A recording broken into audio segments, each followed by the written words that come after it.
दोस्तों जय भीम। बागेश्वर धाम का बाबा धीरेन्द्र कृष्ण महाराज पूना महाराष्ट्र से भागा क्योंकि वो दी ड्रग्स एंड मैजिक रेमेडी के कानून के अनुसार उसके ऊपर एफआईआर लॉन्च हुआ। और धीरेन्द्र कृष्णा शास्त्री का राम कथा का आयोजन था। उसी दरमियान 2 दिन दिव्य दरबार और प्रेत दरबार भी लगने वाला था। कल 11 तारीख को ही राम कथा का समारोह कर धीरेन्द्र महाराज यहाँ से चले गए।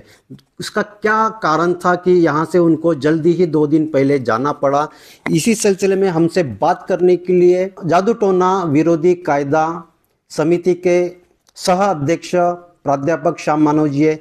मानव जी, न्यूज़ नागपुर में आपका स्वागत है। मानव जी, क्या कहेंगे कि आज जो धीरेन्द्र महाराज यहाँ पर 8 तारीख से 13 तारीख के लिए आए थे, बीच में ही 11 तारीख को उन्होंने अपना कार्यक्रम छोड़ चले गए, क्या कारण हो सकता है इसके पीछे?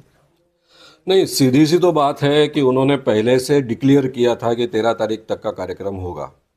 उनकी वैसी पत्रिका भी सबको भेजी गई है, पोस्टर्स भी उस ढंग से हैं, पेपर में भी उसी ढंग से न्यूज़ आई थी।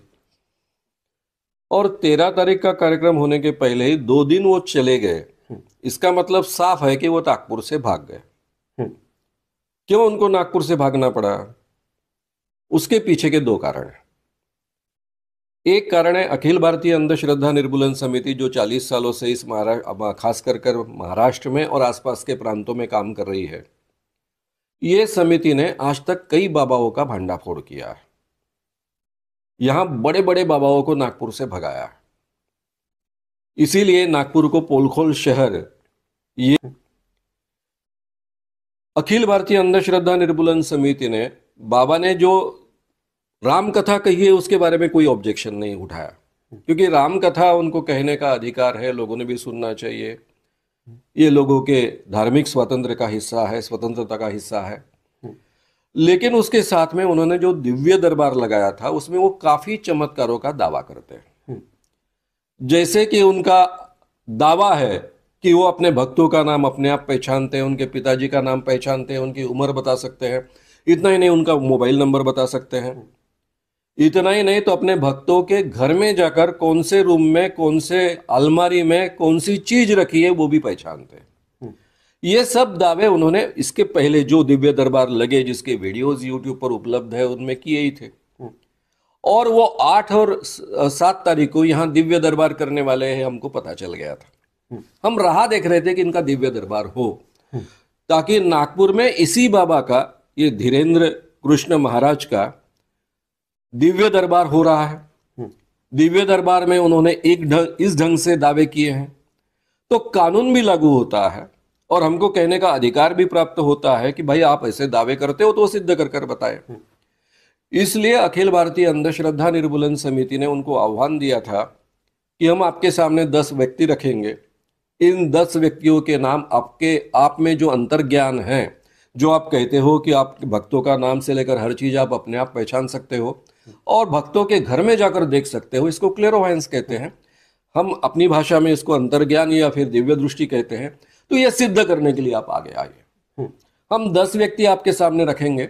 ये 10 व्यक्तियों के नाम, उनके पिताजी का नाम, उनका उम्र, उनकी उम्र और उसके साथ में उनके मोबाइल नंबर आपको बताने हैं। इतना ही नहीं तो पास के ही रूम में जहां ये कंडक्ट होगा, ये पूरी चुनौती, उसके पास के ही रूम में हम 10 चीजें रखेंगे। वहां पर रिकॉर्डिंग भी होगा, वीडियो रिकॉर्डिंग भी होगा, ताकि उसमें कोई हम गड़बड़ी नहीं कर रहे हैं ये आपको पता चले। और आपको अपनी दिव्य दृष्टि से, क्लेरोवायंस से आपको पहचानना है कि ये 10 चीजें क्या है। ये दोनों चीजें 2 बार आपको करनी है।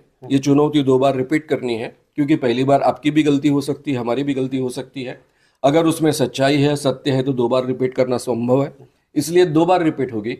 और दोनों बार अगर आप 90% करेक्ट अगर रिजल्ट देते हो, 100% का हमारा आग्रह है। हालांकि ये दिव्य शक्ति है, इंसान से गलतियां होती है, दिव्य शक्ति से तो कोई गलतियां होने की गुंजाइश नहीं। इसके बावजूद 10% आपको छूट है।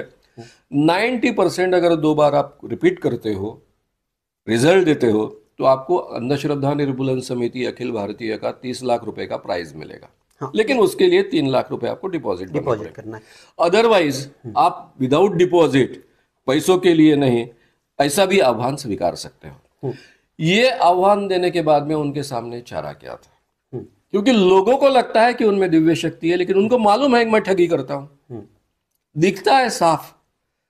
जैसा यहां पर जो वीडियो हुआ 7 और 8 तारीख को, उनका जो आपने जैसा उल्लेख किया, दिव्य दरबार भरा, साथ में प्रेत दरबार भरा, उसमें वो एक व्यक्ति को पूछते तुम्हारे पिताजी का नाम क्या है, शंकरलाल, और फिर उसको कंपेल करते हैं कि अब माइक पर कहो मैंने पहचाना तुम्हारे पिताजी का नाम शंकरलाल।